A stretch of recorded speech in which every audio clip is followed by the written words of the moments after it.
আপোনালোকক এখন নতুন অসম আৰু নতুন বৰাক দিম। মই ৰাইজৰ দলৰ সভাপতি হিচাপে আপোনালোকক প্ৰতিশ্ৰুতি দিছো, আপোনালোকে মই এজন এমএলএ থাকোঁতে হিমন্ত এনেকে কপি থাকে, আমাৰ যদি 20 জন এমএলএ দেখিব পাৰো তেতিয়াহ'লে হিমন্ত নহয় হিমন্তৰ বাপেক থাকিব এনেকে লুকিয়াই দিয়ে। হয়নে নহয়? হয়নে নহয়? সেইকাৰণে মই আপোনালোকক কৈছো, এইবাৰ আপোনালোকে ইলেকশ্যনত ৰাইজৰ দলক আপোনালোকৰ এই সমষ্টিৰ পৰা এই সমষ্টি বুলি নতুন নাম দিলে আলগাপুৰ পাটলিচেৰা সমষ্টিৰ পৰা ৰাইজৰ দলৰ আমাৰ কেণ্ডিডেটক আপোনালোকে এবাৰ মোক জিকাই দিব লাগে।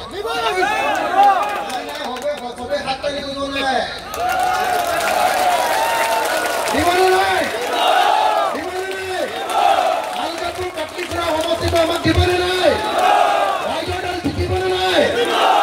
মই আপোনালোকে যদি সঁচাকে আপোনালোকে যদি আমাক সমষ্টি দিয়ে, বৰাকৰ পৰা 4-5টা সমষ্টি দিয়ক, মই গেৰাণ্টি দি আপোনালোকক কৈছো 5টা কাম বৰাকৰ মানুহৰ কাৰণে কৰি দিম। 5টা কাম।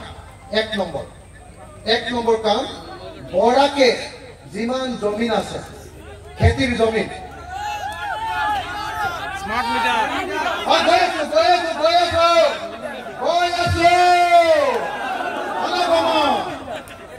ইমান গাড়ী স্পীডত নচলাব, মই গৈ আছো। প্ৰথম কথা যদি আপোনালোকে আমাক এবাৰ জিকাই দিয়ে, চৰকাৰ যদি আমি কৰিব পাৰো, তেতিয়াহ'লে কংগ্ৰেছে লেটেং পেটেং আমাৰ লগত কৰিব নোৱাৰে।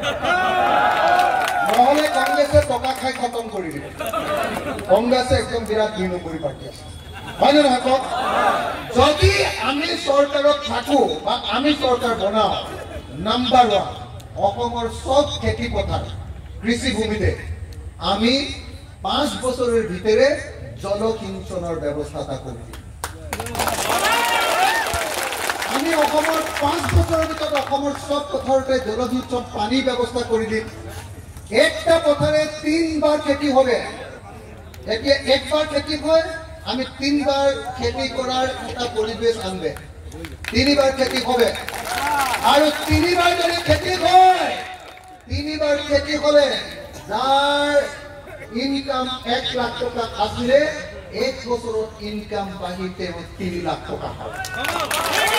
হয়নে নহয়? মই আপোনালোকক প্ৰতিশ্ৰুতি দিছো যে যদি ৰাইজৰ দলৰ চৰকাৰ বা ৰাইজৰ দলৰ সহযোগত চৰকাৰ হয়, 5 বছৰৰ ভিতৰত অসমৰ সকলো পথাৰত পানী যোগান দিয়া হ'ব। মানুহে বছৰত 3 বাৰ খেতি কৰিব লাগিব। খেতি কৰিলে মানে খাজনা, মাটিৰ যিটো খাজনা আছে এই খাজনা ফ্ৰী কৰি দিয়া হ'ব, খাজনা দিব নালাগে।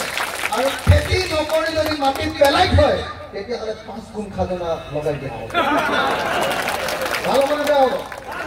ভাল হ'বনে বেয়া হ'ব? মাটি পেলাই থব নোৱাৰিব, চবে নিজৰ নিজৰ মাটিত খেতি কৰিব লাগিব। ভাল হ'বনে? নহ'লে একবাৰ খেতি কৰি কোন মানুহ ধনী হ'ব? হয়নে নহয়? নাম্বাৰ 1। নাম্বাৰ 2, অসমৰ প্ৰত্যেকজন খেতিয়কৰ যিটো উৎপাদিত বস্তু, যেনেকে ধান, যেনেকে সৰিয়হ কি বুলি কয় আপোনালোকে? মোৰ উচ্চাৰণটো ইমান ভাল নহয়।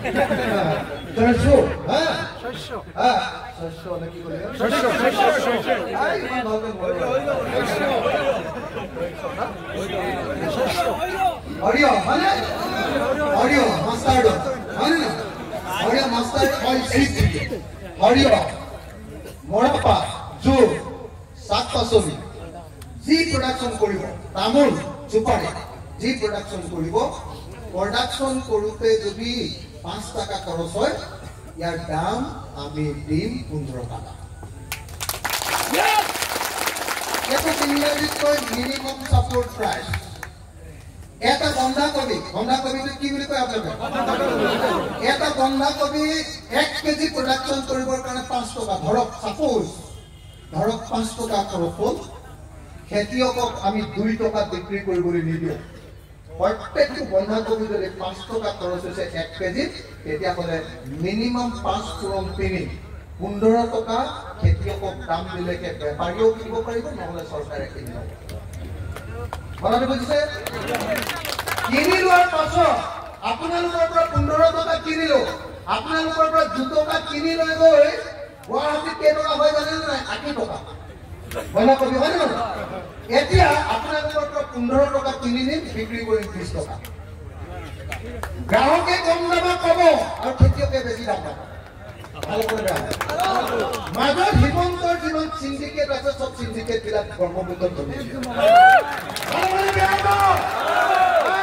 তো এই যে সিন্ডিকেট তামোলৰ পৰা চুপাৰীৰ পৰা যিটো সিন্ডিকেট লগাইছে এটাকে সিন্ডিকেট কৰা মানুহক সিহঁতক ধৰি জেলত ভৰাই দিয়া হয় হয় ন এটাকে সেইটো কৈছিল ৰাইব সেইটো কি নাম আছিলে হা সিন্ডিকেট কৰা কি নাম হা কৌশিক রায় মুনসান কি গেট মুনসান গেট হোক কৌশিক রায় হোক যোনে এই কাম নকৰক লাগিলে সবকে জেলত ভৰাই দিয়া শুনিছেনে নাই শুনিছেনে লোকেল সুপাৰী খুলি দিয়া হ'ব ৰাস্তাত কোনো ট্ৰাক ধৰিব নোৱাৰিব লোকেল সুপাৰী আৰু কোনো বাৰ্মাৰৰ পৰা সুপাৰী আনিবলৈ দিয়া নহ'ব আমাৰ সুপাৰীৰ দাম পাব হয় না সব বস্তু এইটো 2 নম্বৰ 1 নম্বৰ কি ক'লো 1 নম্বৰ ক'লো বছৰত 3বাৰ খেতি কৰিব পথাৰত পানী দিম 2 নম্বৰ ক'লো প্ৰডাক্ট যিবিলাক থাকিব খেতিয়কৰ যিবিলাক উৎপাদন সেইবিলাকত আমি 3 গুণ দাম দিম 3 নম্বৰ কি কৰিম জানেনে নাই 3 নম্বৰ যদি আমাৰ চৰকাৰ হয় তেতিয়াহ'লে মই আপোনালোকক কথা দি গ'লো যদি আমি চৰকাৰ কৰিব পাৰো 3 নম্বৰ সঠিক আপোনালোকে সকলোৱে একেলগে ক'ব সঁচাকে লোকেল সুপাৰীৰ সিন্ডিকেট বন্ধ হ'ব লাগে নে নাই লাগে নে নাই আৰে সবে মত নাই লাগে নে নাই কওক যদি লাগে একেলগে কওক সিন্ডিকেট বন্ধ কৰক আৰে হাতখন জোৰকে দোকানক না ভাই সিন্ডিকেট বন্ধ কৰক হিমন্তৰ গুণ্ডাৰাজ বন্ধ কৰক লোকেল সুপাৰীৰ পৰা সিন্ডিকেট বন্ধ কৰক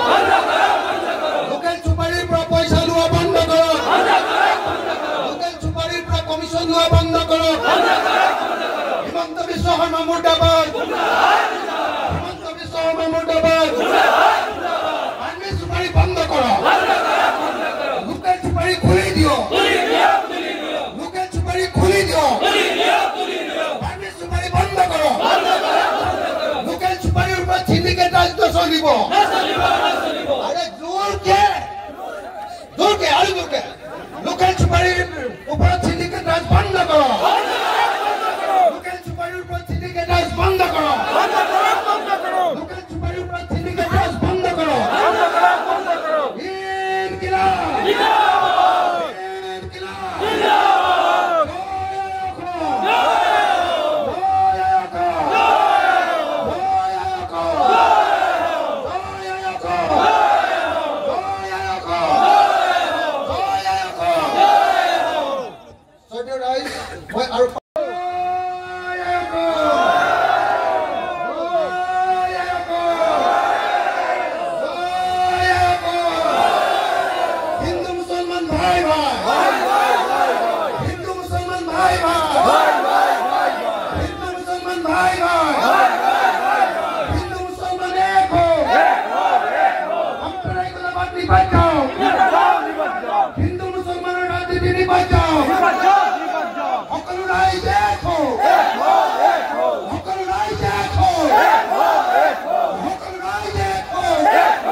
মোবাইল ফোন উলিয়াই লৈ একেলগতে সকলোৱে কওক যে হিমন্ত বিশ্ব শৰ্মা তোমাৰ সাম্প্ৰদায়িক নীতি আমি নামানো।